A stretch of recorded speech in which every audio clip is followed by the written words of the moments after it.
بسم الله الرحمن الرحيم. قوله ثم إذا صار الشيء إلى آخره. شارح قاضي من هي وهذا تنبيه آخر على أن وجود الشيء لنفسه يكفي لانكشافه له. مخکې دا خبره موږ کړې وه چې شارح قاضي هلته په شرحه کې دوه تنبیه بیان کړي په دې خبره باندې چې وجود الشیء للشیء بالعینیت دا مدار د انکشاف هم ویلې که نه. یو دا چې ان لنا قوة نتعقل بها او بل ثم اذا صار الشيء بصورته المجرد القائم بمحل مجرد. دا دوه تنبیه په دې خبره باندې چې وجود الشیء للشیء بالعینیت دا مدار ده انکشاف ده.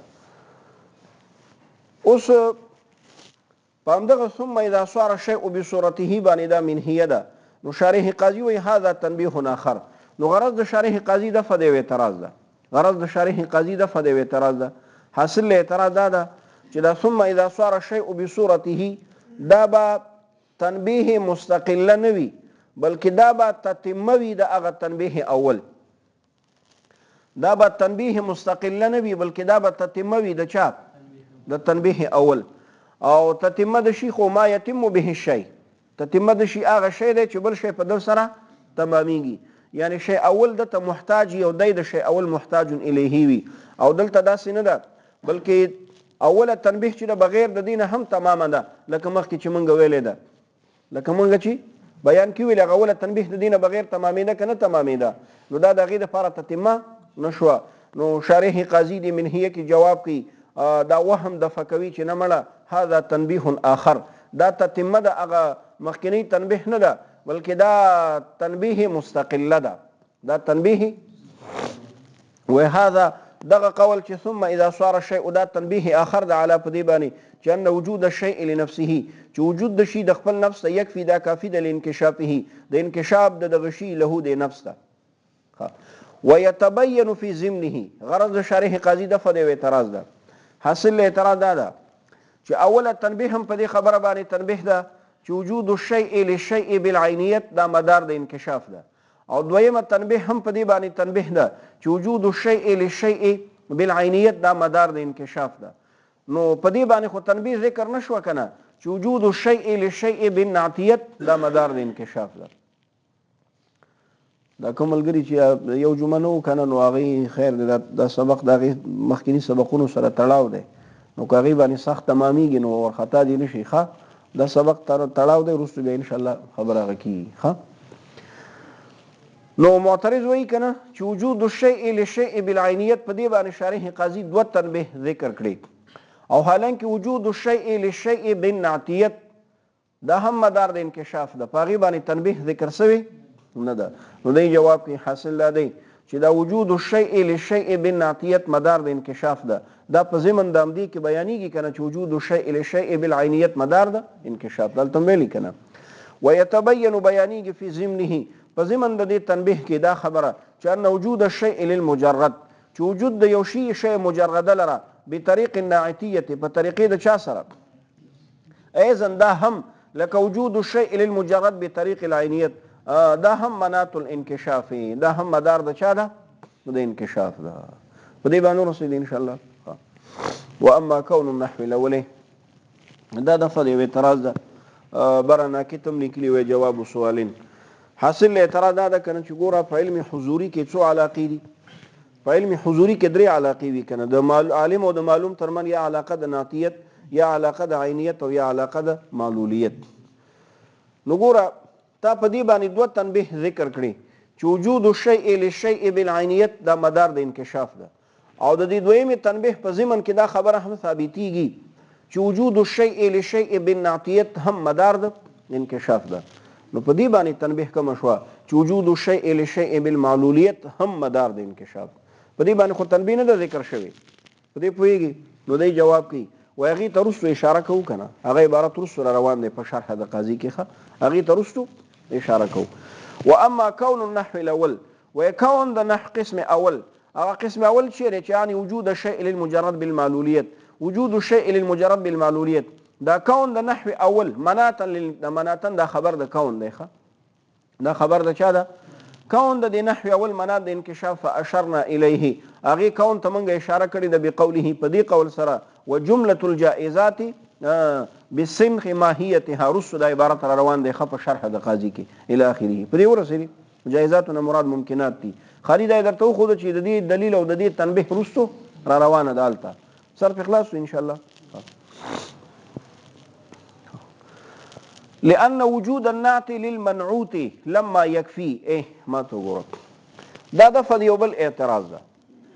حاصل اعتراض دا دی چې تا ویلې دا وجود الشیء للشیء بالمعلولیت دا مدار د انکشاف د دې ته وروستو موږ اشاره کړې ده دې ته وروستو موږ شارح قاضي وایي که نه فاشرنا الیه نو اوس معترض وایي چې اشاره ولې ورته کوي ولې تصریح په دې باندې ونه شوه چې وجود الشیء للشیء بالمعلولیت دا مدار د انکشاف ده باید تصریح ور باندې شوی وای باید تصریح په دې باندې پوهېږي نو دی جواب کوي چې مولا صاحب نه تصریح ته دلته اړتیا نشته ولې ځکه هر کله چې وجود الشیء للشیء بالنعتیت مدار د انکشاف ده نو وجود الشیء للشیء بالمعلولیت خو په طریق اولا سره مدار د انکشاف دی ولې ځکه وجود د نعت منعوت ته دا بطریق الامکان ده وجود د صفت موصوف ته شی دی ممکن دی او وجود د معلول علت ته دا بطریق الوجوب ده ولې ځکه بیا که وجود د معلول علت ته را نشي علت وي او معلول نه وي نو بیا خو لازمیږي تخلف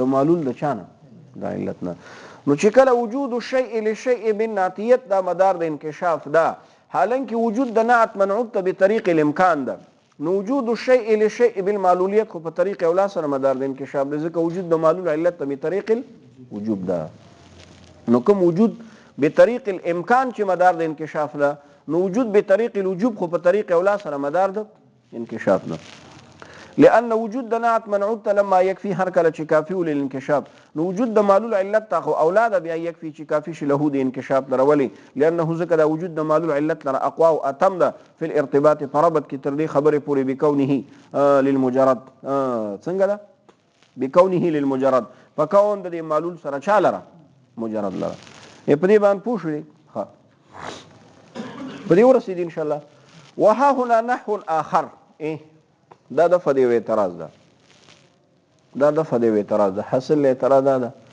چې مخکې د شرح نه خو همدا معلومه شو د دې حاشیه منهیه نه چې په علم حضوري کې څو علاقې دي علاقې دي یو علاقه د نعتیت بل علاقه د عینیت او بل علاقه د معلولیت نو معترض وایي چې دا حصر خو نه صحیح کېږي ځکه یو بل علاقه هم شته ده چې هغه مصاحبت فی الوجود مصاحبت فی الوجود ما ته وګورئ عالم او د معلوم ترمن یا علاقه د عینیت یا د عالم او د معلوم ترمن علاقه د نعتیت یا علاقه د علت او د معلول و یو څلورم علاقه هم شته چې هغه مصاحبت فی الوجود ده عالم او معلوم به دواړه مصاحب فی الوجود لکه په عقول اشارو کې مصاحب فی الوجود دي کنه دا ټول په وجود کې چیرې معی دي سره کنه په وجود کې چیرې معی دي معی نو دا مصاحبت فی الوجود دا هم یو علاقه ده د علایق د علم حضوری نه دا هم یو علاقه ده د علایق په پویګ ان شاء الله نو دی جواب کوي چې مولا صاحب د غدری علاقې د علم حضوری دا مشهور دي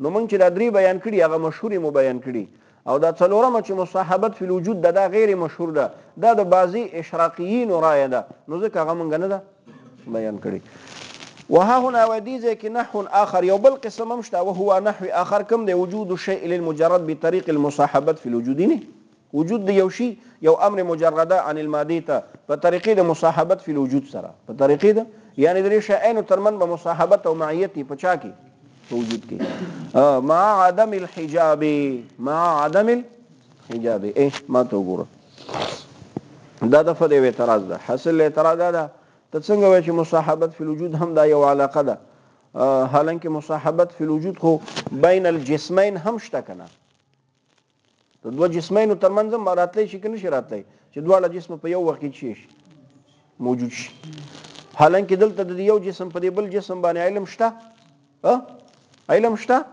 حالانکه مصاحبت فی الوجود شته که نشته نو دی جواب کوي چې نه مطلق مصاحبت فی الوجود دا علاقه د علم تفصیلی او د علم حضوری نه ده یو شرط پکې ده حجاب بنوي د حجاب نه مراد څه شی ده تعلق بالماده حجاب نه مراد څه شی ده تعلق بالماده او جسمین چې دا خو مادي دي کنه نو که جسمین لره علم نشته دی وجه نه نشته چې دا مادي دي. ما عدم الحجاب سره د عدم تعلق بالمادینه، سره د عدم تعلق بالمادینه. حجاب معنا شي تعلق بالماده. المانع للشهود ما تو ګوره دا صفت د حجاب ده. هغه حجاب چې هغه معنی دی د علم نه، هغه حجاب چې هغه معنی دی د چانه د علم نه. دلته اشکال پیدا کیږي، ته وایي چې حجاب چې دی کنه دا به نه وي نو بیا علم راتللی شي په مصاحبت فی الوجود کې. نو معترض وایي چې دا حجاب چې دی دا خو په افلاکو کې شته که نشته؟ ولې د نفوس فلکیو کې حجاب شته که نشته؟ نفوس فلکیو کې حجاب شته که نشته؟ و کنه تعلق د مادې سره شته که نشته؟ د نفس فلکی تعلق د مادې سره شته که نشته؟ شته که نه؟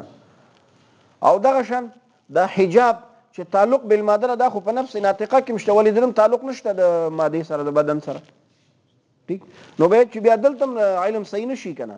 او حالانکه نفس فلکی او نفس ناطقه در خو دوی د علم قائل دي کنه دي قائل.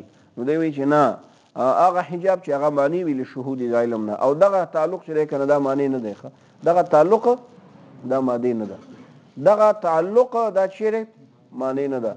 هغه تعلق او معنی دی چې یا مرکبی د مادې نه او یا چې دی کنه حال وي په ماده کې، یا حال وي په چا کې په ماده کې. او دا تعلق چې دا سه تعلق پوهیږي ان شاء الله. مصاحبت فی الوجود سره د عدم حجاب نه، هغه حجاب چې معنی د شهود لره، دا مصاحبت من غیر الناعتیت والمعلولیت داغه سره لګوخه. دا مصاحبت فی الوجود به بغیر د نعتیت او د چا نه وي، یعنی یو علت او بل معلول به نه وي، یو منعوت او بل نعت به کما فی مشاهده المجردات بعضها لبعض، لکه مشاهده د مجردات بعضو لره او کنه. او قول اشاره چې مجردات دي کنه دي، یا نفوس فلکیه چې مجردات دي کنه دي، نو مصاحبت شته پکې کنه. وکذلک النفوس همدغه شان هغه نفوس المفارقه عن الابدان چې هغه جدا دي د چانه د بدن نه، جدا دي د بدن نه. مثلا په حالت د خوب کې، په حالت د چا کې، په حالت د خوب کې په حالت د خوب کې خو بیا تعلق د بدن سره نه کنه. که تعلق د بدن سره وای نو خو بیا به تا احساس کولای شو کنه، بیا به تا شی کولای شو، احساس به کولای شو. حالانکه حالت د خوب کې احساس کیږي. وحضور المبصر عند الباصره من هذا القبيل. ما تو ګوره